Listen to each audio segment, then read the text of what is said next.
आता पाहूयात टॉप 9 जिल्ह्याच्या बातम्या।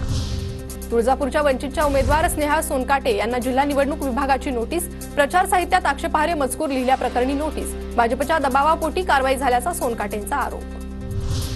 कार्तिकी यात्रेतील गर्दीवर नियंत्रण ठेवण्यासाठी सीसीटीव्ही कॅमेरा सज्ज। विठुरायाच्या दर्शन रांगेतील घुसखोरी रोखण्यासाठी सीसीटीव्ही कंट्रोल रूम तयार।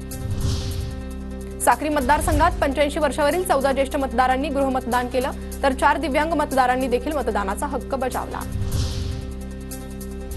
मतदानाचा टक्का वाढवण्यासाठी नंदुरबार जिल्हा प्रशासनाकडून जनजागृती। जिल्हा परिषदेतील अधिकारी, कर्मचारी आणि शिक्षकांकडून जनजागृती सुरू। निवडणुकीच्या पार्श्वभूमीवर धुळे शहरातून भव्य रूट मार्च। नागरिकांच्या सुरक्षिततेसाठी रूट मार्च। नंदुरबार जिल्ह्यात दिवाळीच्या हंगामात लालपरीच्या उत्पन्नात मोठी भर। गेल्या 9 दिवसात 1,71 लाखांचं आगाराला उत्पन्न। शहादा बाजार समितीत कापूस खरेदीला सुरुवात। कापसाची आवक वाढल्यानं खरेदीला सुरुवात।